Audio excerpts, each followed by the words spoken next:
안녕하세요. 조아나의 아일랜드에 오신 걸 환영합니다. 정말 오랜만인 것 같아요. 진짜 오랜만에 이 영상을 찍는데 제가 사실은 그동안 이 채널 말고 또 다른 채널, 그러니까 총 2개 채널을 제가 시작을 했었거든요. 그래서 그 다른 채널은 제가 영어로 그 글로벌 화자들을 대상으로 하는 채널인데, 그 채널이 좀 지난 몇 달간 갑자기 이제 주목을 많이 받고 구독자 수가 많이 늘어서 당분간 그 채널에 좀 컨텐츠에 집중을 해야 되겠다 싶어서 이제 그 채널 컨텐츠 영상 제작에 좀 집중을 했고요. 앞으로는 이 채널 역시 제가 좀 꾸준히 영상을 업데이트 해야 되겠다는 생각을 했습니다. 뭐 제 채널을 구독해 주시고 또 제 이야기에 귀를 기울여 주시는 분들, 또 아시는 분들은 아시겠지만, 제가 전직 기자기도 하고 지금도 여러 매체에 글을 기고하고 있고 또 글을 계속 쓰고 있어요. 그리고 대한민국 뭐 문화, 경제, 정치, 사회, 뭐 여러 가지 외교, 여러 가지 분야에 관심이 많고 또 이런 것들을 관찰하고 또 여러 가지 사유들을 이제 정리를 해서 글을 쓰는 걸 제가 굉장히 좋아하기 때문에 그동안 글쓰기 플랫폼을 통해서 그 글을 읽어주시는 이제 제 독자님들과는 이제 소통을 꾸준히 해왔는데, 아무래도 영상의 시대다 보니 또 영상으로 조금 더 넓은 이 사회 구성원 분들과 한국인 분들과 이제 만나보는 것도 저에게도 굉장히 큰 의미가 있기 때문에 이렇게 다시 영상 제작에 힘을 쏟아야 되겠다라고 다짐을 하는 바입니다. 제가 오늘 하고 싶은 얘기는 2026년 얼마 전에 끝난 6.3 지방선거 이야기예요. 여러분들도 모두 이제 결과를 아셔서 이제 아시겠지만, 이제 2026년 6.3 지방선거 출구조사를 이제 제가 보는 순간 저는 이제 또 우리 사회에서 뭐 언론들이나 뭐 유튜브나 뭐 이런 커멘테이터들이 또 이제 어떤 이야기로 이제 이 담론을 끌어갈 것인가, 이제 뭐 이런 것들이 이제 눈에 선하더라고요. 그만큼 우리가 이제 이런 풍경에 익숙해졌다는 얘기겠죠. 40대와 50대만이 뚜렷하게 민주당 쪽으로 기울어져 있고요. 이거는 정말 이제는 기정사실처럼 되어버렸죠. 대한민국의 지금 현재 4050 세대는 민주당세가 강하다. 서울에서는 50대가 60.7% 출구조사를 보니 정원호 후보의 손을 들어줬고 40대도 그 뒤를 따랐습니다. 20대 이하 60대 이상은 오세훈 후보가 앞섰고요. 특히 20대 남성은 75%가 넘게 한쪽으로 쏠렸죠. 늘 우리가 하는 질문이죠. 도대체 왜 대한민국의 중년 세대는 이렇게 한 자리를 계속 지키고 있고 청년 세대는 반대편으로 갔을까? 그리고 왜 이런 지형은 변하지 않고 점점 더 그 밀도가 진해지고 더 이 세대 갈등은 심해지고 사회 분열은 더 심해지고, 그리고 우리는 이 질문에 과연 분노와 혐오와 조롱과 비하가 아닌, 분열의 언어가 아닌 진정으로 사람 대 사람, 공감과 연민 또 애정으로 답할 수 있는가? 이런 질문을 오늘 해보고 싶습니다. 저는 일단 82년생입니다. 40대예요. 어쩌다 보니 이렇게 40대가 됐는데 제가 속한, 그러니까 사회에서는 뭐 크게 4050이라고 이제 말을 하죠. 아니면 뭐 3040으로 분류를 해볼 수도 있겠는데, 어쨌든 제가 속한 그 4050 세대는 지금 생각해보면 사실 운이 좋은 세대였다고 생각해요. 뭐 크게 불만은 없습니다. 그 당시 제가 20대 때, 30대 때는 굉장히 사회에 불만이 많았는데, 지금 생각하면 그래도 지금 2030 세대보다는 나았다라고 말을 하고 싶어요. 제가 천천히 설명을 한번 해볼 테니까 들어보세요. 제가 초등학교 시절에, 그때는 이제 초등학교도 아니고 국민학교였죠. 제가 국민학교 다닐 때 아직도 기억났던 게, 그 학교 교정에 나는 공산당이 싫어요라고 외침으로써 이제 핍박을 받았던 한 아이의 동상이 세워져 있었고, 그리고 국민학교, 초등학교 때 학교에서 이 방공 영화를 이제 꾸준히 정기적으로 보여줬어요. 그 방공 영화는 지금 생각해도 정말 끔찍한 장면들이 정말 많았고, 아마 지금 초등학교 아이들한테 그 영화를 똑같이 보여주면 아동학대라고 신고당했을 거예요. 굉장히 북한 사람들과 북한군을 굉장히 끔찍한 악마로 묘사하고 그 남한 사람들에게 막 했던 짓을 굉장히 아주 악랄하게 막 악마처럼 묘사한 정말 끔찍한 장면들이 많이 있는 그런 반공 영화를 정기적으로 봐야 했고요. 반공 글짓기 대회, 반공 포스터 그리기, 나는 공산당이 싫어요. 이런 것들을 계속 이제 사회와 국가가 우리에게 이제 끊임없이 주입을 시켰습니다. 그리고 지금 생각해 보면 뭐 버스를 타든 뭐 지하철을 타든 뭐 공공장소 어디를 가도 진짜 시뻘겋게 간접 신고 번호 이렇게 있었고, 그러니까 어디서든 네 주변을 의심해라. 네 주변에는 간첩들이 있다. 그리고 네 주변에는 북한에서 내려온 그 간첩들이 있으니 언제나 긴장하고 예의주시하고 네 주변의 모두를 의심해라. 이런 사상을 이제 주입을 받고 자란 거죠. 초등학교 때요. 근데 사실 초등학교 때 뭘 알겠습니까? 그냥 뭣도 모르고 그냥 가르쳐 주는 대로 배우고 그냥 그 사회와 국가가 주입하는 대로 이제 주입이 됐던 거죠. 그런데 한편으로는 제가 초등학교 때 기억이 나는 건 그 88 올림픽 굴렁쇠 소년이 기억이 나고요. 그러니까 뭔가 그 희망, 우리 사회가 앞으로 더 잘 될 수 있다는 그런 굉장히 무해한 그 사회 공동체가 이제 똘똘 뭉쳐서 우리도 해낼 수 있다라는 긍정, 그리고 희망 같은 것들이 느껴졌었고, 또 한편으로는 뭐 시내에 나가면 지금도 아직도 기억이 나요. 저는 좀 기억을 냄새로 하는 편이거든요. 냄새가 아직도 기억이 나는데 뭐 엄마 손잡고 뭐 시장에 가거나 뭐 시내에 나가면 그런 매캐한 아주 은은하게 배어 있는 그 공기에 배어 있는 최루탄 냄새가 아직도 기억이 나요. 그러니까 저는 어렸으니까 잘 몰랐지만 그때도 누군가는 굉장히 치열하게 제가 훗날 누릴 그 민주화를 위해서 이제 노력을 하고 싸우고 있었던 거죠. 그때는 굉장히 대학가에서 데모가 많았고, 시위나 집회가 굉장히 과격했고, 여전히 뭐 군사 독재 시대였으니까요. 그래서 제 초등학교 때의 기억은 모든 것들이 혼재되어 있어요. 그러니까 뭐 반공 사상도 있었고, 또 자유에 대한 열망도 있었고, 또 미래에 대한 희망도 있었고, 굉장히 여러 가지 정보들이 막 혼합되어서 들어와 있던 시기였던 것 같아요. 뭐 초등학교 때나 중학교 때나. 제가 그러고 나서 중학교에 가고 이제 고등학교에 올라갔는데, 이제 뭐 초등학교, 중학교 때는 사실 뭘 잘 몰랐고, 이제 고등학교 돼서 이제 머리가 좀 컸죠. 그 고등학교 한창 감수성 예민하고 이제 뭐 왜 이 사회는 왜 이럴까? 왜 나는 야자를 해야 하나? 왜 난 대학에 가야 되나? 왜 나는 이 사회가 정해놓은 이 길을 그냥 아무 생각 없이 따라가야 하지? 왜 저항을 하지 못할까? 막 이런 생각을 한참 하던 때여서, 그때 이제 정치적 입장이나 뭐 세상을 보는 시각이 그 형성되는 그 굉장히 예민한 그런 결정적인 시기에, 사실 저는, 그리고 제 세대는 민주주의가 실제로 이제 작동하는 모습, 우리가 이제 교과서에서 배우기만 했던 그 개념적인 민주주의가 실제로 이 국가와 사회와 또 내 일상에서 작동하는 모습, 그리고 그 결과를 긍정적인 결과로 직접 경험한 첫 세대인 것 같아요. 87년 6월 항쟁 이후로 그 뒤에도 뭐 노태우가 당선이 됐지만 그 이후 이제 YS를 지나서 DJ 정권을 이제 제가 고등학교 시기를 보냈는데, 그때 처음으로 그 제가 초등학교 때 그 악마라고 이제 주입을 받았던 그 북한의 지도자와 우리나라의 지도자가 처음으로 만나서 손을 맞잡고, 또 이산가족이 상봉하고, 뭐 한국인 최초로 우리나라 대통령이 노벨 평화상을 받는 것도 보게 된 거죠. 그리고 그때는 일본 문화가 불법이었는데 일본 문화도 전면 개방이 됐고요. 굉장히 센세이션했습니다, 그때. 그리고 뭐 인터넷 깔고 초고속 인터넷 깔면서 이제 뭐 PC방 생기고, 저도 그때 이제 뭐 고등학교 때랑 이제 대학교 때 스타 크래프트 엄청 하러 다녔거든요, 친구들이랑. 그리고 사실 이거는 사회의 분위기예요.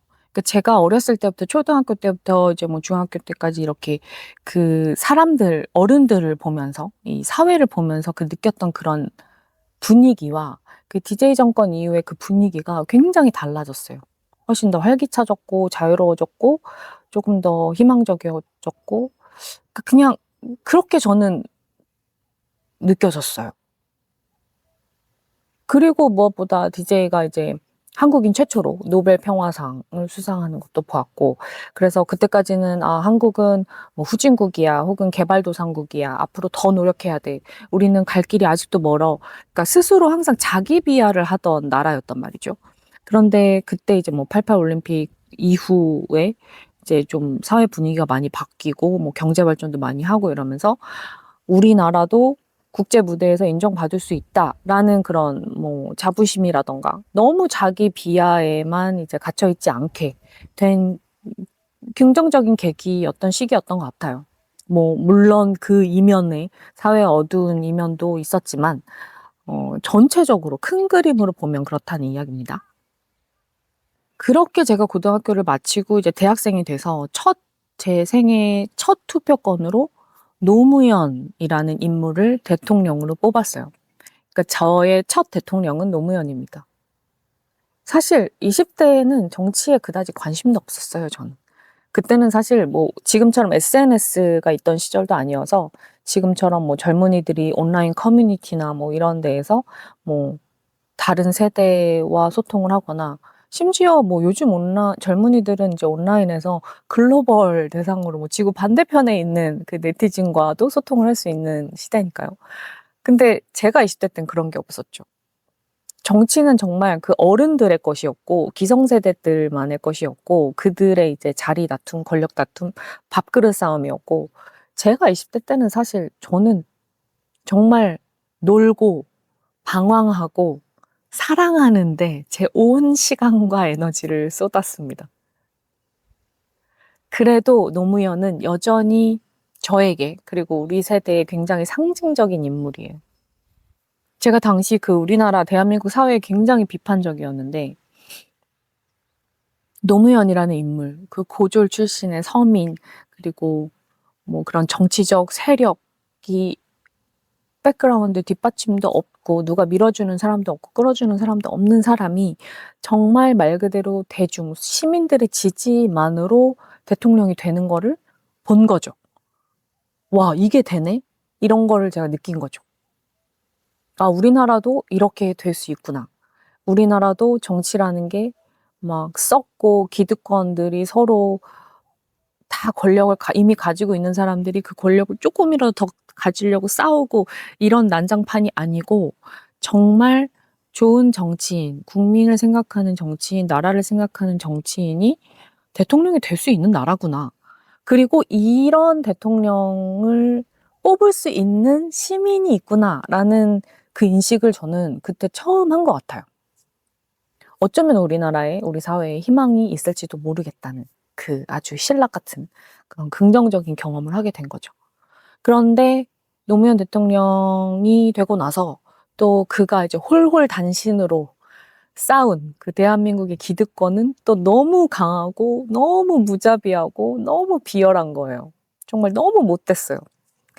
이 노무현이라는 국민이 뽑은 지도자를 감히 아주 수단과 방법을 가리지 않고 막 난도질을 했죠. 그러다 보니 그 권력을 가지지 못해서 이제 그 힘들어하는 대통령이 국민들도 그 사람을 대통령으로 뽑아준 국민들도 그 사람을 이제 만만하게 보기 시작한 거예요. 그래서 아직도 기억에 남는 게 뭐 동네에 개만 짖어도 뭐 노무현 탓이다 뭐 이런 이야기도 있었고 그 정말 모든 게 노무현 탓이었어요. 정말 사람들이 그 노무현을 조롱하고 비하하고 비웃고 그랬던 것들이 그러니까 사람들도 그런 거죠. 저처럼 노무현을 대통령으로 뽑음으로 해서 희망을 느끼고 긍정적인 그 경험을 했던 사람들이 결국에는 체념으로 안 되는구나 역시. 우리나라는 힘 있는 사람이 힘을 가져야 되는구나. 그래야 힘을 제대로 쓰는구나. 이런 식으로 뭔가 체념하고 그래서 결과적으로 힘이 있는 사람을 더 힘을 쏟아주는 그런 결과를 만들게 그게 된 게 이제 이명박 정권으로 이어진 건데 그런 이제 우리나라 사회에 이제 그 시민들의 시각의 변화에도 큰 영향을 주긴 한 것 같아요. 그리고 무엇보다 충격적이었던 건 그때 이제 그 민주당 쪽 사람들도 노무현을 버렸죠. 그래서 그 노무현을 탄핵한 거, 그 탄핵의 앞장선, 그 추미애 얼굴이 전 아직도 기억이 나는데 그 민주당 기득권 세력, 그 사람들이 노무현을 공격한 게 사실 가장 큰 상처로 남아 있습니다. 또 그 MB 정권이 들어서고 나서 그 MB 정권과 검찰의 탄압으로 그 노무현 대통령이 결국 세상을 떠났을 때 그 충격은 사실 우리 세대의 그 집단적인 트라우마로 남아있고, 지켜주지 못했다는 죄책감, 또 우리나라는 바뀌지 않을 거라는 그 부정적인 막 무력감, 충격. 그런데 그 동시에 그 충격이 남아있으면서, 트라우마가 남아있으면서도 그때 그 시민들이, 우리가 어디 기댈 곳이 없는 그 시민들이 서로의 어깨에 기대서 서로 이제 힘을 줬던 그 공동체라는 그 의식, 그 공동체의 연대라는 의식, 그런 것들도 역시 마찬가지로 직접 경험을 해서 그것들이 저는 아직도 굉장히 소중하게 간직하고 있는 경험이에요. 음과 양이 있고 좋은 점과 나쁜 점이 있는 거죠. 이 사람의 정치적 좌표가 대략 17세에서 25세 사이, 세상을 처음으로 자기 눈으로 해석하기 시작하는 그 짧은 시기에 거의 그 평생 분량이 정해진다고 해요. 그러니까 제 세대에서는, 우리에게는 그 시기가 민주주의는 좋은 것이고 더 나은 사회를 만들어낸다는 경험과 겹친 거예요. 그래서 제가 아까 우리 세대는 운이 좋았다고 말을 하는 거예요. 제가 17세에서 25세 사이에 저는 DJ 정권과 노무현 정권을 겪었습니다. 그러니까 그때 그 교과서에서만 배웠던 그 개념적인 민주주의를 굉장히 긍정적인 경험으로 사회에 적용되는 거를 본 거죠. 물론 부정적인 것도 있었지만 그 긍정적인 경험이 부정적인 경험을 덮을 정도로 큰 것이었어요. 그래서 이 지금 4050 세대가 나이가 들면 뭐 쉽게 보수화가 되는 게 이제 뭐 자연스럽다고 하는데, 그래서 지금 대한민국의 4050은 나이가 들어도 좀처럼 이제 쉽게 보수로 돌아서지 않는 것 같아요. 앞으로도 그럴 것 같고요. 우리 세대에는 그 공식이 잘 통하지가 않는 거죠. 뭐 나이가 먹으면 마음이 보수 쪽으로 기울고 사람이 점점 더 보수적이 되고 가진 걸 지키려고 하고 뭐 그렇게 된다라고 이제 얘기를 하는데, 그게 또 4050 세대에는 잘 통하지 않는 거죠. 아까 제가 얘기했듯이 이 우리가 어린 시절에 겪은 그 긍정적인 경험이 굉장히 단단하고 밀도가 아주 강하기 때문이에요. 민주화 세대, 그 지금 50, 60 이상 그 민주화를 이룬 그 세대와는 분명히 또 다른 결이에요, 이거는. 그럼 우리는 4050 세대, 이제 어른이니까, 이 사회에서 어른이니까 이 같은 이치를 현재 2030 세대에게 이제 적용을 시켜보자고요. 지금 현재 2030 세대에게 이 우리와 같은 이치를 돌려보면 정말 전혀 다른 그림이 나와요. 우리가 민주주의의 그 좋은 얼굴을 보던 그 나이에 지금의 20대와 30대는 정말 전혀 다른 얼굴을 봤을 거라고 생각합니다. 그들이 세상을 해석하기 시작한 시기에는 부동산 가격이 폭등하고 또 계층 이동 사다리가, 사실 우리 때 신자유주의가 들어서면서 사라지긴 했지만 우리 때부터, 저 취업할 때부터 뭐 코스모스 졸업, 이제 졸업을 미루는 사람들이 많아졌고, 그리고 신자유주의가 들어서면서 뭐 비정규직, 뭐 계약직 이런 개념이 생긴 것도 사실 우리 세대가 이제 취업을 할 때부터였고, 그래서 이미 그 계층 이동 사다리는 뭐 사라진 지 오래됐지만 그게 더 심해졌고, 뭐 부동산 가격도 더 심하게 폭등했고, 그냥 아무리 노력해도 일자리를 구하기 어렵고, 우리 때도 그랬지만 더 어려워졌고, 또 그 공정이라는 말이 가장 뜨거운 싸움터가 된 때였죠. 사실 우리 때는 그 공정이라는 그 개념을 요구하는 2030의 목소리 자체가 없었어요. 하지만 지금 2030은 다르죠. 뭐 온라인 커뮤니티라든가 뭐 여러 가지 플랫폼을 통해서 자신들의 의견을 활발하게 개진하고, 그런 것들이 이제 사회에 닿지 않는다고 생각을 하니 당연히 반발심이 생기게 되죠. 그런데 여기서 좀 안타까운 건 지금 4050 세대가 뭐 2030 세대를 보면서 하는 말들 이렇게 잘 보면은, 야, 우리는 IMF 겪었고, 뭐, 그때 얼마나 힘들었는지 알아. 뭐, 얼마나 많은 사람들이 죽어나가고, 얼마나 많은 가정이 무너졌고, 뭐, 이런 얘기들을 하는데, 사실 그때 태어나지도 않은 그 젊은이들에게 그런 얘기 아무리 해봤자 들리지 않습니다. 와닿지 않아요. 왜냐면 우리 태어나기 전에 했던 이야기들은 확실히 거리감이 느껴지잖아요. 그러니까 우리가 저도 고등학교 때 IMF를 겪었는데 "우리가 너희보다 더 힘들었다?" 이런 식으로 이야기하는 건 사실 4050 세대들이 조금 지양, 피해야 할 태도가 아닐까 해요. 각 세대가 처한 시대마다 각자의 짐이 있습니다. 그렇게 따지면 사실 지금 2030 세대들은 한창 그 정치적 시각이나 이런 사회에 대한 세상을 바라보는 시각이 생길 때, 감수성이 예민할 때, 제가 아까 얘기했던 그 17세와 25세 사이의 그 시기에 세월호 참사 겪었죠. 글로벌 팬데믹, 사회적 거리두기, 자가격리 이런 거 겪었죠. 이태원 참사까지 겪었어요. 이 친구들은 어른들의 무능함, 그 사회와 국가의 그 부재, 그리고 그들의 이기심을 가장 가까이에서 겪었을 겁니다. 친구를 밟고 올라서라고 막 그렇게 부모들이 그렇게 난리 치면서 1등 해라, 1등 해라 하면서, 그러면서 막 무한 경쟁을 독촉하고 네 옆에 친구든 누구든 봐주지 말고 올라가라. 네가 잘난 사람이 되어야 나중에 서름 안 당한다. 나처럼 안 된다. 이런 식으로 어른들이 그렇게 키워놓고서 이제 와서 그들에게 너희들은 충분히 도덕적이지 않아. 너희들은 되게 못됐어. 이기적이야. 이렇게 말을 한다는 게 사실 그들의 지금 2030 청년들 입장에서는 얼마나 그 어른들이 그렇게 말하는 어른들이 가식적이고 밉겠어요. 그 4050이 자신들이 겪은 그 국가적 불행의 서사를 들면서 현재 2030이 겪는 어려움은 별거 아니라고. 그런데 별거 아닌데 그렇게 힘든 것도 아닌데 2030 세대들 젊은이들이 멘탈이 약해서 너무 곱게 자라서 징징거리는 거라고 그렇게 치부를 해버리면 사실 대화 자체가 시작이 안 됩니다. 2030이 한창 정치적 좌표를 형성하던 그 사회를 바라보는 시각이 굉장히 예민해지고 굉장히 뾰족해져야 하는 그 시기에 사실 과연 대한민국 국가와 사회와 공동체의 구성원이 과연 그들에게 무엇을 보여주었는지 우리가 반성을 해야 된다고 생각해요. MB 정권은 나중에 대법원까지 다 판결이 나왔고 그 관련자들이 실형을 다 받았지만, 이거는 사실로 밝혀진 이야기지만, 국가정보원 군 조직까지 동원해서 인터넷 여론을 조작했던 정권이에요. 댓글 공작이 한창이던 해에 그때 당시에 90년생이라고 칩시다. 그러면 그 친구들이 22, 21, 20 초반이었던 거죠.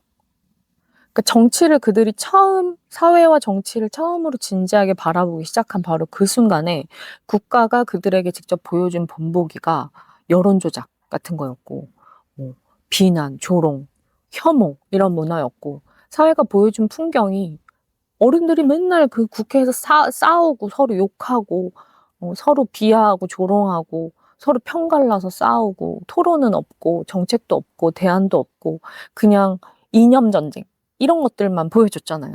근데 뭘 기대를 하는 거죠? 그러니까 아무리 같은 시계 장치라도 정반대의 입력을 받아서 정반대의 결과를 낸 거예요. 인풋이 있으니까 아웃풋이 있는 겁니다. 그래서 저는 이 사회가, 언론이, 그리고 유튜브, 굉장히 구독자 수 많은 그런 유튜브 권력들이 이대남을 악마화하는 것에 동의하지 않아요. 중요한 건 누가 어느 쪽인지를 가르는 일이 아니라 그들이 왜 그곳에 서 있는지를 알아내려는 마음입니다. 20대는 보수화됐어. 보수화되면 안 되나요? 보수라는 게 나쁜 겁니까? 원래 보수는 좋은 개념이잖아요. 우리가 원래 가지고 있는 것을 지키고 헌법 수호 가치를 지키고 국민의 생명과 안전을 지키고, 그러니까 국민의 생명과 안전을 지키지 않은 나라에서 자란 청년들이 그것에 대해서 더욱 집착하는 건 당연한 결과라고 저는 생각해요.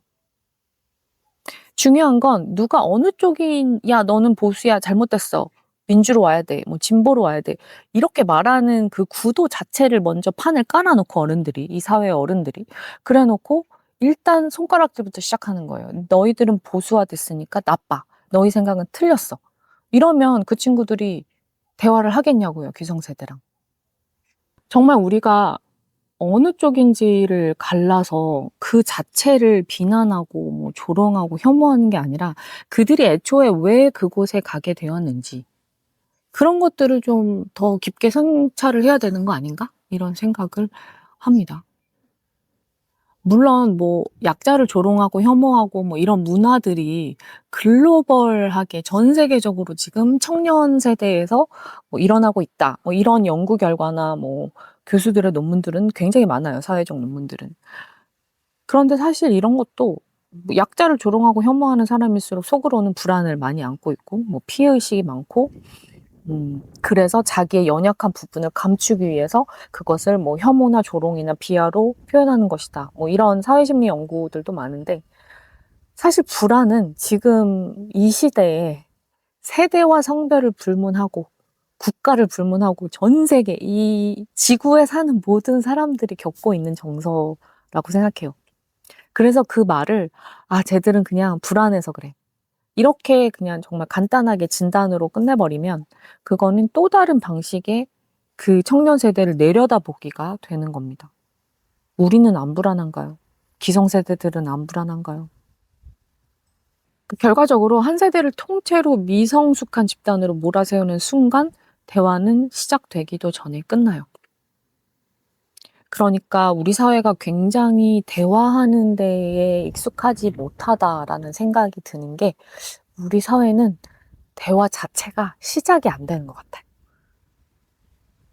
이 사회와 부모가 해야 할 일이 그들의 그 청년들의 처지를 함께 들여다보면서 이야기하는 건데 정작 돌아오는 건 손가락질, 한심하다는 눈빛, 뭐 혀를 차고 이러면 누가 대화를 하고 싶겠냐고요. 정말 우리나라의 그 청년들의 보수와 우경화가 걱정이 되면 그들에게 진짜 손을 내미는 일은 그들이 입 밖으로 꺼낸 불만, 공정에 대한 감각, 경제적 두려움을 일단 좀 진지한 목소리로 인정을 먼저 해야 돼요. 인정을 하고 대화를 시작을 해야 되는데 그거를 인정 자체를 안 하고 너희는 틀렸어. 젊은 세대가 보수화라니 이런 식으로 접근을 하면 대화 자체가 시작이 안 된다는 거죠. 근데 사실 이 모든 거는 본질적으로 깊게 들어가다 보면 애초에 상대에게 애정이 있어야 관심을 갖고 듣고 공부하고 비로소 이해하게 돼요. 왜냐면 사랑하면 방법을 찾고 싶고 사랑하면 어떻게든 방법은 있으니까요. 그런데 과연 우리 사회의 기성세대가 청년 세대에 대한 그 기본적인 존중과 애정이 있는가가 저는 그 질문을 하고 싶어요. 정말 우리 사회 공동체 구성원들이 서로에 대한 애정을 가지고 있는지.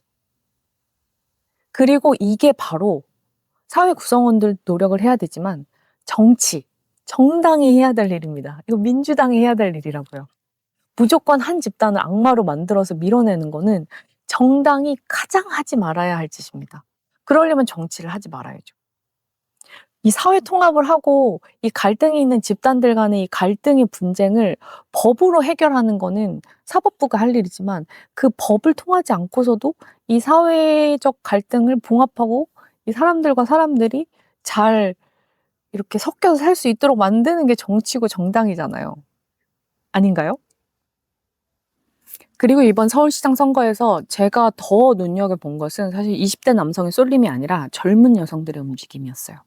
그동안 민주당의 뭐 김어준, 최욱 같은 그런 자칭 민주진영 스피커라는 유튜브 방송들 보면 2030 남성이 오른쪽으로 가더라도 그 2030 여성이 그만큼 왼쪽에 있기 때문에 이게 상쇄를 시켜줘서 괜찮다고.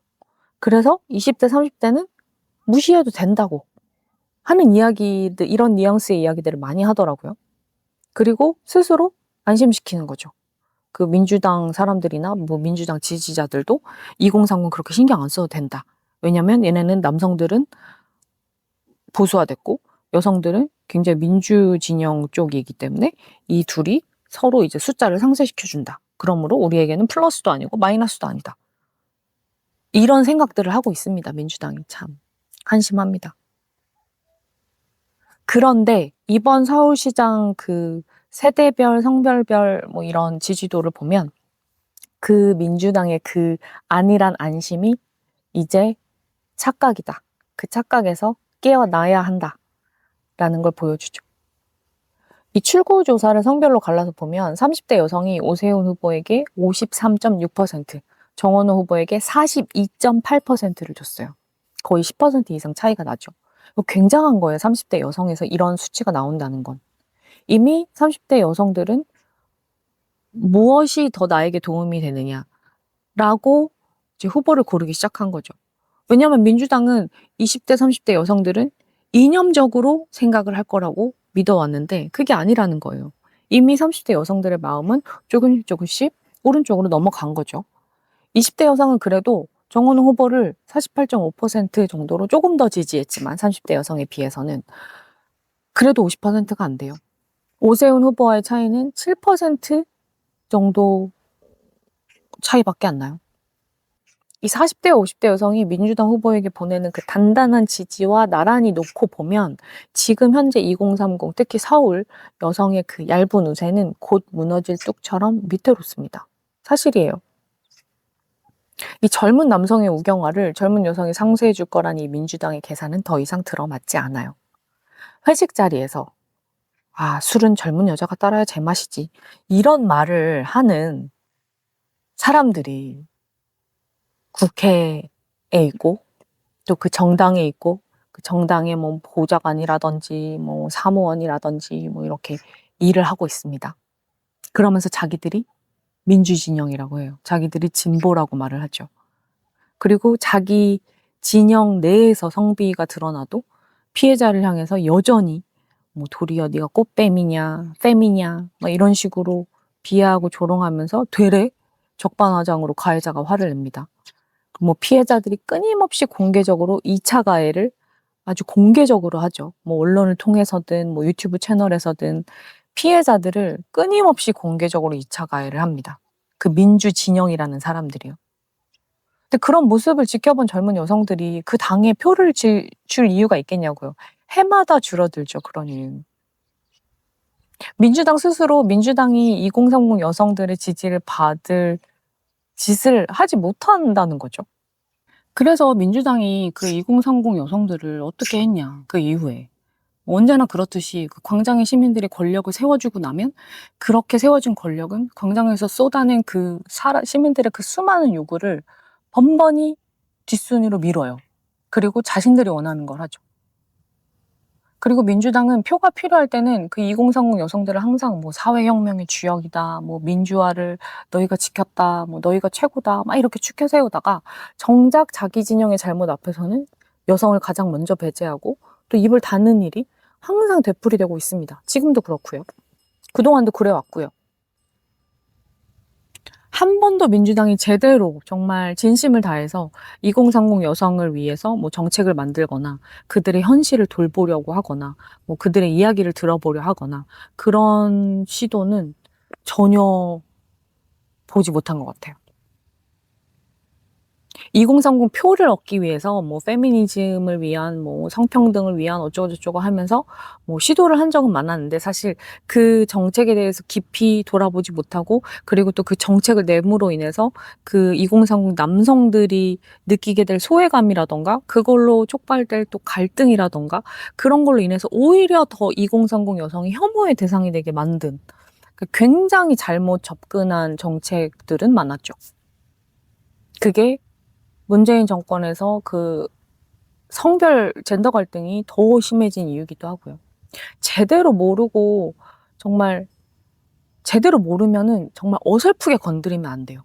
저는 이번 서울시장 그 선거 결과가 2030 여성들이 그 지지세가 민주당 지지세가 현격히 낮아진 것 자체가 2030 여성들이 그 빛의 혁명 응원봉 시위를 하고 나서 또 다시 이제 1년 이재명 정부 수립 이후 이제 민주당이 하는 걸 보면서 이번에도 우리는 그때처럼 이용만 당했구나 이런 생각을 하기 시작한 것 같아요.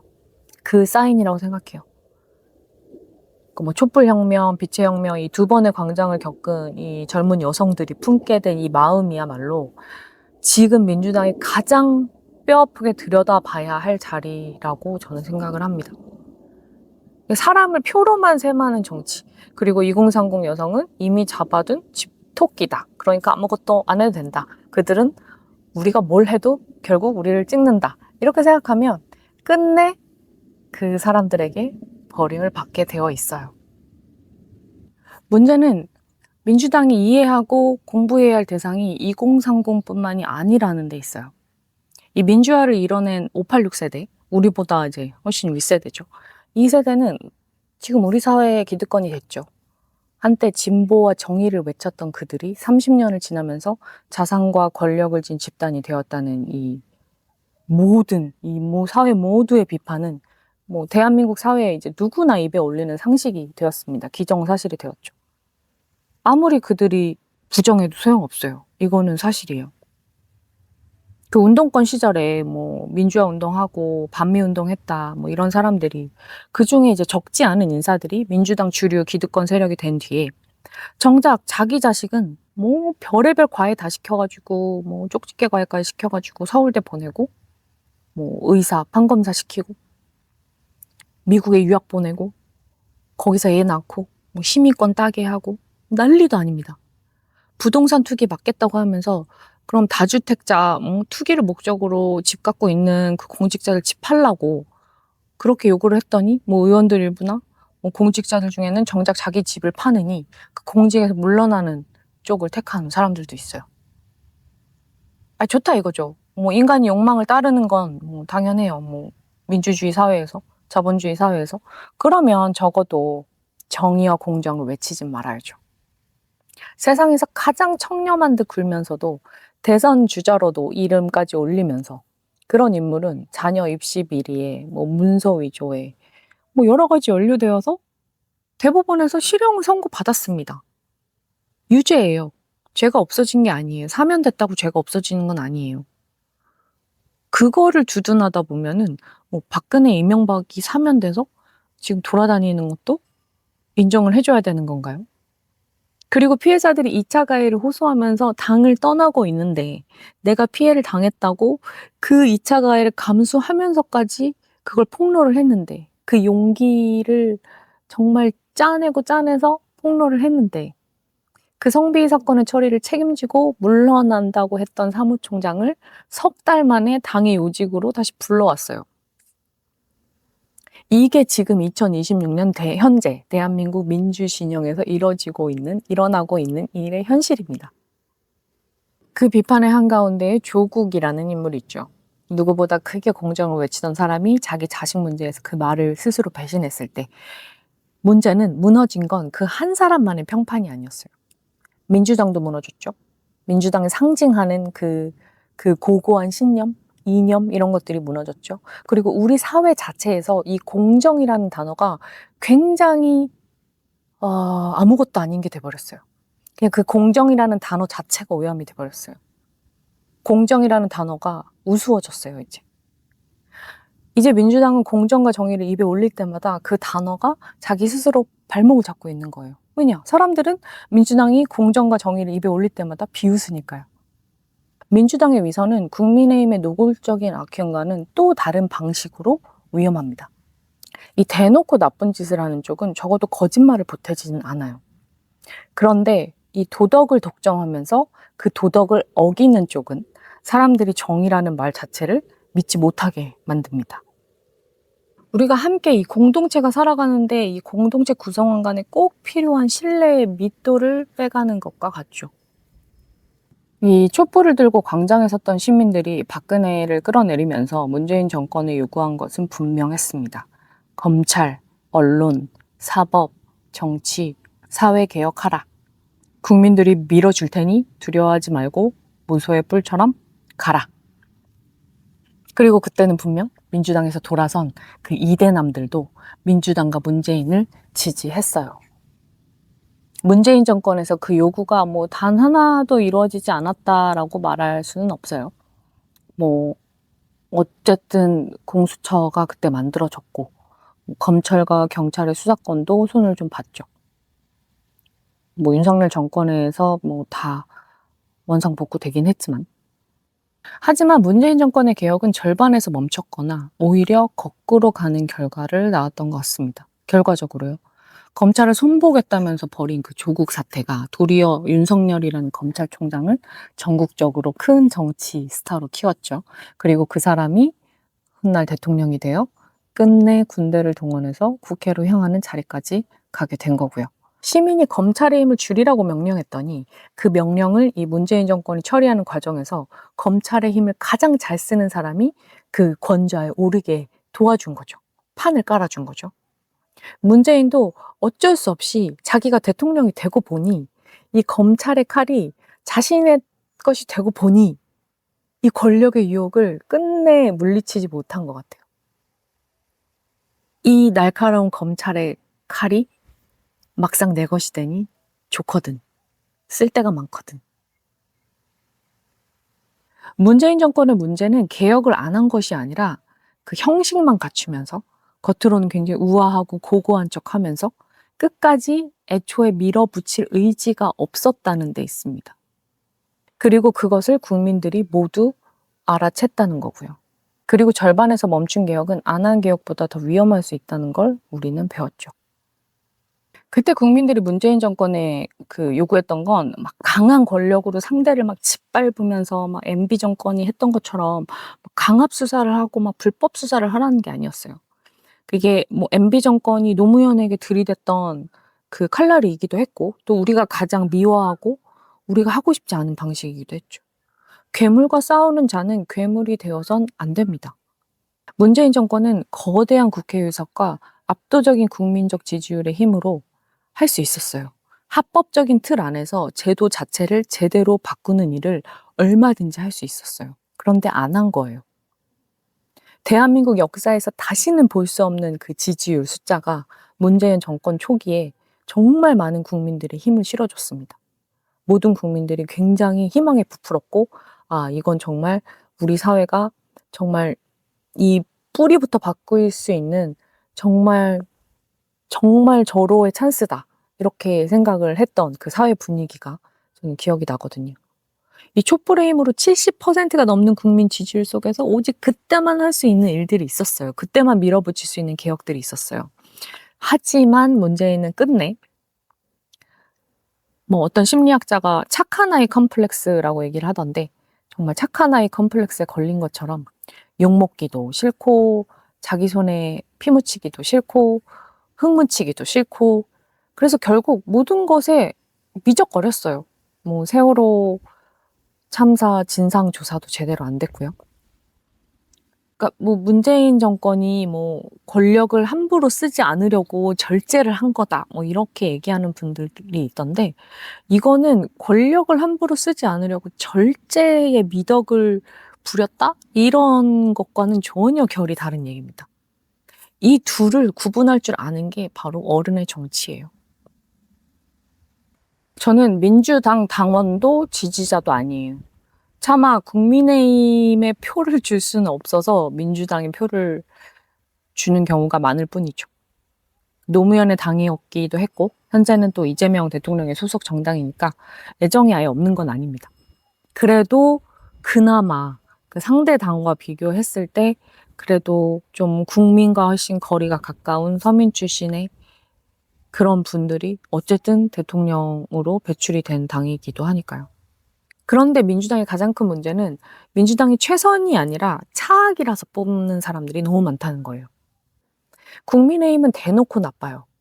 이번 선거에서도 대법원에서 그 유죄 선고받고 실형 살다가 사면된 그 두 전직 대통령이 부산과 대구의 유세 현장을 막 떳떳하게 돌아다녔잖아요. 그들은 거침이 없습니다. 양심도 없고 부끄러움이 없기 때문에 사실 대응하기가 쉽지가 않아요. 너무 뻔뻔하니까요. 웃음만 나오죠. 국민의힘은 내란에 동조했고 심지어 박근혜는 파면당한 대통령이에요. 반면에 민주당은 은근히 나쁩니다. 늘 도덕적으로 우월한 척하면서 실제로는 국민의힘과 비슷한 행동을 하거나 그보다 더한 행동을 하기도 해요. 그런데 여기서 제가 좀 제 생각에 스스로 제동을 겁니다. 결국 다 똑같다라고 얘기를 해버리면 사실 뭐 대안이 없어요. 방법이 없어요. 대놓고와 은근이라는 말은 두 쪽이 같은 자리에 있지 않다는 거를 제가 이미 인정하고 있다는 뜻이기도 하거든요. 그 부패나 무능 같은 일상의 그 흠에서는 사실 뭐 민주당이나 국민의힘이나 뭐 두 당의 거리가 가까울 수도 있습니다. 그런데 이 민주주의라는 제도 자체를 어떻게 대하느냐, 이 헌법 가치, 헌법소에 대한 그 두 당의 그 입장 차이를 놓고 보면 사실 거리가 확 벌어지긴 해요. 일단 한쪽은 군대를 동원해서 헌정 질서를 무너뜨리려고 했고, 그 시도를 했고, 2024년 12월 3일 날 했고, 다른 한쪽은 그러진 않았어요. 그러니까 위선은 신뢰를 갉아먹긴 하지만 나라의 뼈대 자체를 부수지는 않습니다. 내라는 뼈대를 직접 겨눴어요. 이 대한민국이라는 그 나라의 뼈대를 직접 겨눴습니다. 그러니까 둘 다 똑같다라는 이 환멸이 이 두 당의 차이를 지워버리면 사실 그 환멸은 의도와 상관없이 뼈대를 부수는 쪽을 도와주게 되기 때문에 여기서도 저는 좀 정리를 해야 될 것 같습니다. 2024년 11월 3일에 헌정사상 처음으로 현직 대통령이 국민을 상대로 내란을 일으켰어요. 이건 사실이에요. 그리고 그가 재판을 받고 있고요. 그 뒤에 처음 치러진 선거에서 그 세력이 여전히 후보를 내고 범죄자 전직 대통령들이 유세를 다니고 결과가 박빙이라는 사실에 사실 좀 상식적으로는 이해가 안 가는 상황이죠. 하지만 이 내란을 일으킨 세력조차 힘으로 제거하지 않고 선거로, 표로 이기려고 하는 거, 그거 자체가 사실 뭐 아직 대한민국의 민주주의가 살아있구나라는 증거이기도 하겠죠. 뭐 저는 세계적으로 지금 민주주의가 위협받고 있는 시기에 말이죠. 뭐 저들은 후보조차 내지 말아야 한다라고 말하는 순간 사실 우리 스스로 우리가 지키려는 그 민주주의의 규칙을 우리 손으로 어기게 되는 거니까요. 저들과 같아지면 안 되죠. 괴물과 싸운다고 해서 괴물과 같아지면 안 되죠. 이번 선거에서 박빙을 만든 책임은 내란 세력의 뻔뻔함에도 있지만 그 뻔뻔함 앞에서 그래도 내란한 당을 뽑겠어. 그래도 걔네들보다 우리가 낫잖아. 라는 그런 면허에 기대서 또다시 오만하고 게을러진 민주당에도 굉장히 책임이 크게 있습니다. 이 차악을 뽑는다는 이 마음이 진짜 함정이 여기 있는 것 같아요. 그러니까 뭐 쟤보다는 낫다라는 말로 이 표를 계속 꾸준히 얻는 정당, 민주당은 자기가 무엇을 하겠다는 거를 증명할 필요가 없어져요. 증명을 안 해도 뽑아주니까. 자기 약속은 묻히고 끊임없이 상대의 그 최악을 끌어와야 하니까 비방이 늘 일이 됩니다. 네거티브가 늘 일이 돼요. 차악이라는 자리는 벌이 아니라 결국 면허가 되는 거죠. 노력하지 않아도 되는 면허 같은 거 말이죠. 그렇다면 왜 하필 지금 민주당이 이토록 자기 밥그릇과 내부 싸움에 빠져 있을까요? 저는 그 답을 어떻게 찾았냐면 역설적이게도 12.3 내란에 있다고 봅니다. 저는 이 12.3 내란이 결국 민주당에는 호재가 아니라 오히려 독이 되고 있다고 생각해요. 이 상대 진영 국민의힘의 정당성이 이 계엄과 내란으로 이제 완전히 무너지면서 민주당을 바깥에서 긴장시키던 그 힘 자체가 아예 사라졌어요. 지금 민주당은 아무와도 경쟁을 하지 않아요. 국민의힘이 그냥 알아서 넘어져 줬기 때문에. 근데 이 이길 상대가 없어진 정당은 싸움을 멈추는 게 아니라 그 싸움을 계속 하던 관성이 있기 때문에 이 싸움을 계속 해야 됩니다. 근데 그 싸움터를 이제 밖이 아니라 그 민주당 내부 안으로 옮기게 되는 거죠. 그 빈자리를 채우는 게 결국 강성 지지층과 수백만 명이 보는 그 유튜브 방송 같은 미디어, 뉴미디어 권력이에요. 이 사람들은 진영 안에서 누가 충성스러운지를 직접 상을 주거나 벌을 줄 수 있기 때문에 사실상 정당을 길들이는 새로운 주인이 되는 겁니다. 그 결과로 민주당은 설득해야 할 중도의 시민이 아니라 충성을 확인받아야 할 그 열성 지지자들을 향해서 움직이게 되죠. 이런 민주당의 오만이 사실 처음은 아닙니다. 우리가 처음 보는 그림은 아니에요.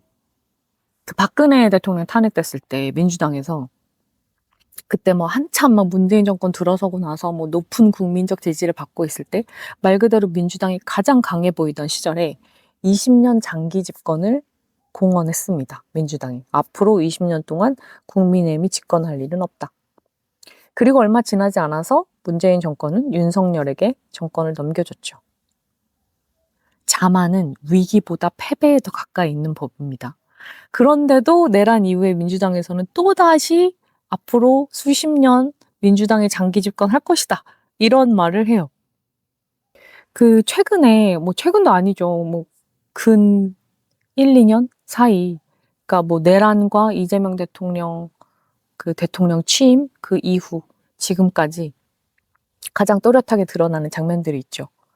유시민. 이 유시민이 김어준 방송에 나와서 뭐 평택을 이번 지방선거에 뭐 평택을 재선거에서 뭐 민주당 후보보다 뭐 조국 후보가 더 민주당스럽기 때문에 뭐 조국 후보가 당선되는 게 더 낫다. 뭐 이렇게 아예 대놓고 말을 하더라고요. 그 조국이야말로 원래 민주당 사람이고 뭐 평택을의 그 민주당 김용남 후보는 민주당에서 후보를 냈는데 저쪽 당에서 온 사람이니까 뭐 통합과 개혁을 위해서는 뭐 조국이 되어야 된다. 뭐 이런 이야기를 또 했죠. 과연 민주당다움이란 뭘까? 이런 생각을 하게 되더라고요. 이 민주당다움의 기준이 정책이나 실력이 아니라 그 진영에 대한 그 세력, 기득권 세력에 대한 충성의 순도라는 걸 유시민이 너무나도 당당하게 부끄러움, 조금의 부끄러움도 머뭇거림도 없이 너무 당당하게 이야기를 하는 걸 보고 저는 사실 좀 충격을 받았어요. 아, 민주당이 이렇게까지 망가지는구나.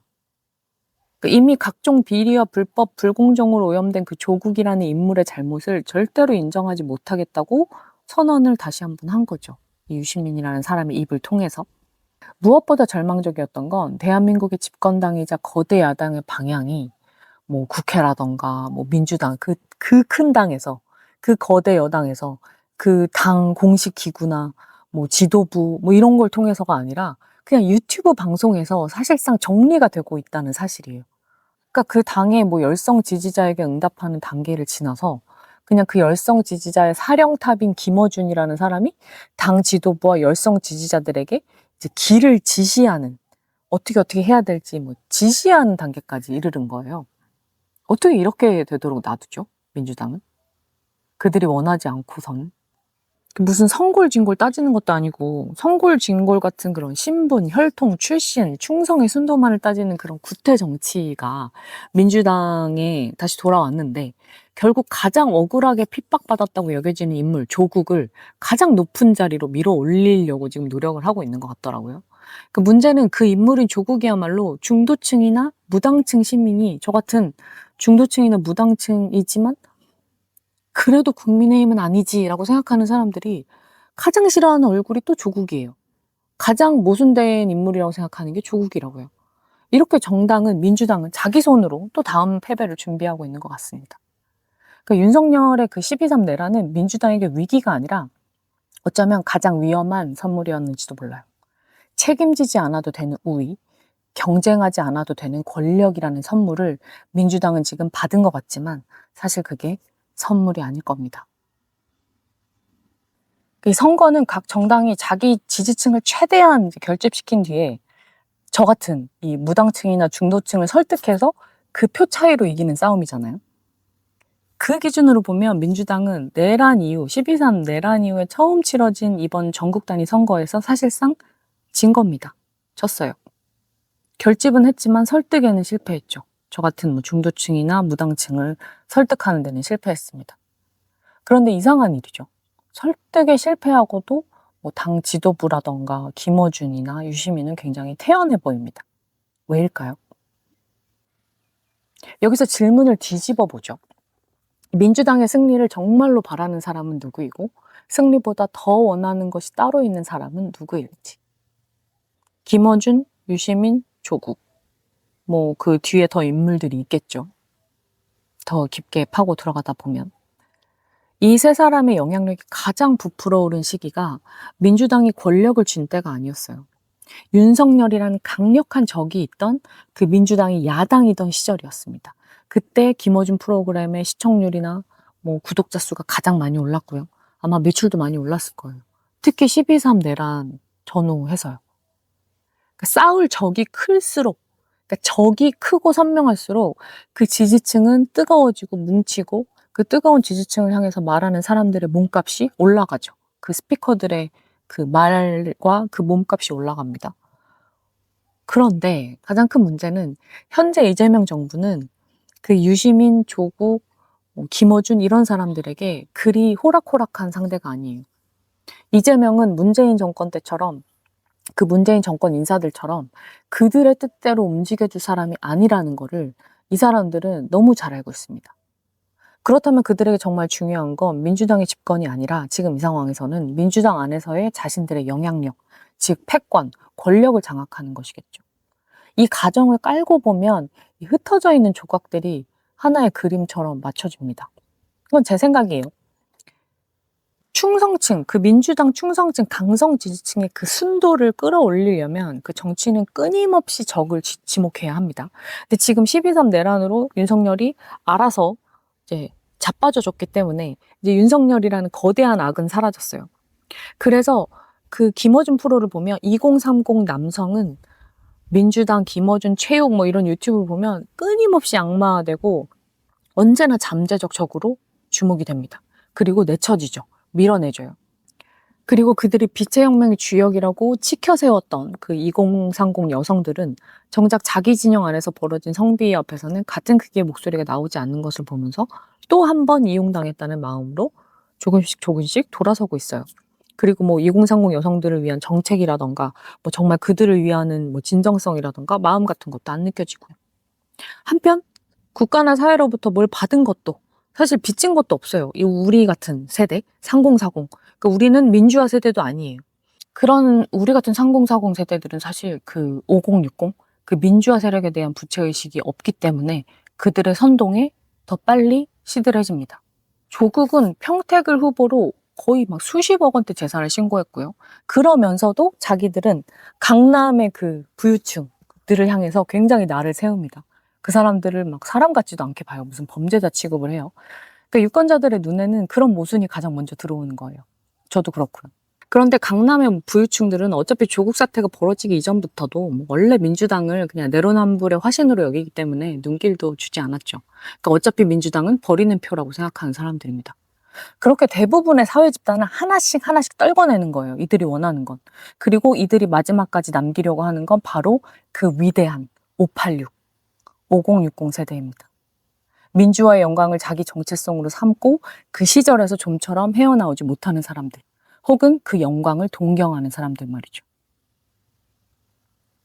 민주당 기득권 세력이 끝까지 붙잡는 청중이 바로 이들이고 세 사람의 화법은 유시민, 김어준, 조국의 화법은 정확히 이들을 향해서 조준되어 있어요. 민주당이 선거에 지면 김어준, 유시민, 조국한테도 손해 아니냐 뭐 이런 사람들이 있는데 사실 그거는 그들의 셈법을 잘 모르는 것 같아요. 잘못 짚은 것 같아요. 그러니까 민주당이 아슬아슬한 야당일 때 그리고 적이 크고 선명할 때 그들은 더 많은 수익을 얻고 가장 빛납니다. 지금처럼 통제되지 않은 거대 여당 안에서 한낱 변수가 되는 것보다 차라리 위협받는 진영의 확성기로 남는 편이 그들에게는 더 선명하고 나은 거죠. 정치에서 사람의 진짜 동기를 가장 정직하게 보여주는 건 입에서 나온 말이 아니라 이익, 돈이 흘러가는 방향이니까요. 대한민국은 사실 뭐 얼마 안 되는 이제 분단 국가이기 때문에 어쩔 수 없이 애초에 대한민국 사회의 애초부터 이 진보와 보수라는 말을 그냥 잘못 써왔던 것 같아요. 지금 글로벌 기준에서 대어봐도 국민의힘은 극우에 가깝고 민주당은 잘 봐줘야 뭐 중도 보수 정도입니다. 우리 사회에는 사실 우리나라에는 제대로 된 진보 정당이 없어요. 이 좌표를 세우고 나면 많은 게 달라 보여요. 김어준이 항상 스스로 뭐 김어준, 최욱 이런 사람들 보면 스스로 진보 스피커라고 하죠. 그리고 유시민은 그동안 뭐 정치 경험 역사를 따져보면 수많은 그 진보 정당을 스스로 만들었다가 실패하고 만들었다 국민의 선택을 못 받아서 실패하고 뭐 이렇게 했습니다.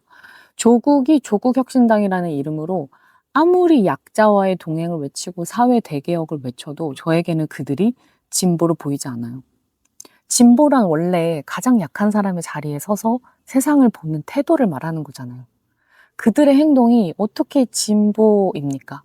그들의 행동은 약자가 아니라 자기 진영의 가장 뜨거운 청중, 가장 힘센 사람들을 향해 있는데요.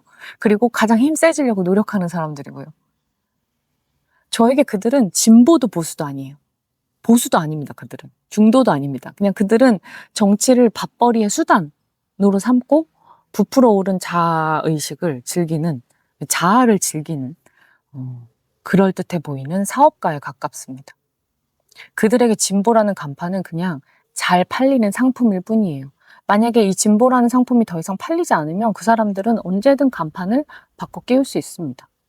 이 말이 좀 너무 심하다, 뭐 모질게 들린다면 그들의 말이 아니라 그들의 이익이 어디로 흐르는지를 한번 따라가 보기를 권해요. 저도 바람이 있습니다. 민주당이 솔직하게 우리는 중도 보수다. 우리는 중도 보수의 자리를 잘 안정적으로 지키자. 지금 이재명 대통령이 늘 하는 말처럼. 그렇게 차라리 포지셔닝을 확실히 잡고 그 왼쪽에 공간을 많이 내줘서 제가 정말 수십 년 동안 기다려온 대한민국의 진짜 진보 정당이 이제 들어설 공간이 생기면 저는 기꺼이 그 당의 당원이 되고 싶어요. 그게 제가 바라는 겁니다. 그래서 제가 지금 이토록 민주당을 비판하는 거는 민주당이 미워서가 아니라 끝내 그런 날이 저에게 오기를, 우리 사회에 오기를 바라기 때문입니다.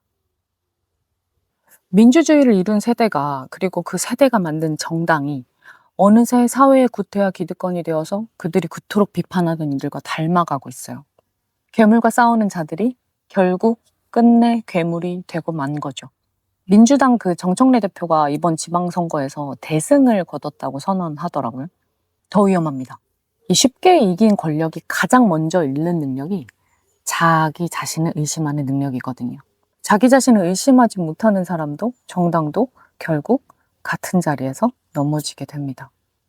그리고 민주당은 그런 전력이 아주 많아요. 모르겠어요. 제가 다음 선거에서도 뭐 민주당보다 나은 후보가 없다면 그때도 뭐 최선이 아니면 차악이라도 뽑아야지 이러면서 민주당을 뽑을 것인가 지켜봐야겠죠.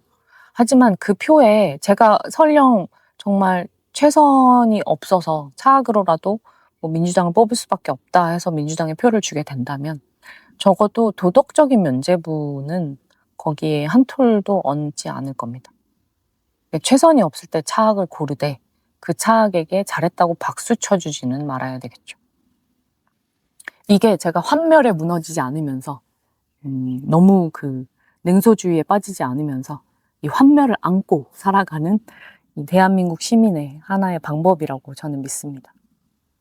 민주당이 뒤늦게라도 2030 세대에게 우리 사회의 구성원으로서 존경과 애정을 가지고 손 내밀길 바래요. 진심으로. 이미 늦었지만 더 늦기 전에 민주당이 정신을 차렸으면 좋겠습니다. 제가 20대일 때 민주당은 우리를 거들떠도 안 봤어요. 사실 이 나라는 아니다. 이 나라뿐만이 아니라 전 세계에서는 20대를 투명인간 취급합니다. 전 세계 모든 나라가 20대를 사람으로 치지 않아요. 하지만 우리나라는 그들의 더 나은 삶을 위해서 진심으로 경청하고 이해하고 고민하고 정책과 대안을 제시하길 바랍니다. 한국처럼 교실에서 이 정치를 터부시하는 것도 없어요. 제가 그 해외에서 생활할 때 갓 고등학교를 졸업한 한 프랑스 친구가 동유럽 친구랑 브렉시트를 주제로 한 2시간 정도를 토론을 하더라고요. 근데 그 모습을 보고 제가 충격을 받았거든요. 갓 고등학교 졸업한 친구인데. 그 교실에서 토론과 철학, 모의 투표를 가르치면서 이제 프랑스는 서로 다른 의견을 경청하고 이해하고 받아들이고 존중하고 또 때로는 우리 의견이 그냥 틀려. 이걸 인정하자. 이런 법도 배우고 그 가운데서 이 융합된 대안과 결론을 도출하는 이 훈련을 받은 사람과 그걸 교육받지 않은 사람은 분명히 완전히 다른 공동체의 구성원이 되거든요. 대한민국은 나이가 들어서야 정치라는 영역에 발을 들일 수 있어요. 그러니까 어렸을 때는 정치는 굉장히 극단적으로 하면 안 되는 이야기예요. 그러다 보니 이미 극단화되고 양극화되고 팬덤화된 정치인 경우가 많죠. 다른 진영과의 대화나 토론은 없고 오로지 서로를 악마화하고 비방하고 조롱하는 것만 있습니다.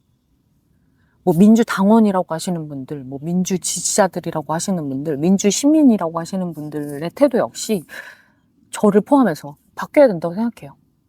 뭐 지금 2030 청년 세대를 악마화하고 뭐 혀 끌끌 차면서 막 손가락질하고 니들이 그렇지 뭐 이러면서 밀어내고 배척하고 무시하는 게 아니라 애정과 존경을 가지고 듣고 대화하고 공부하고 이해해야 되는 것 같아요.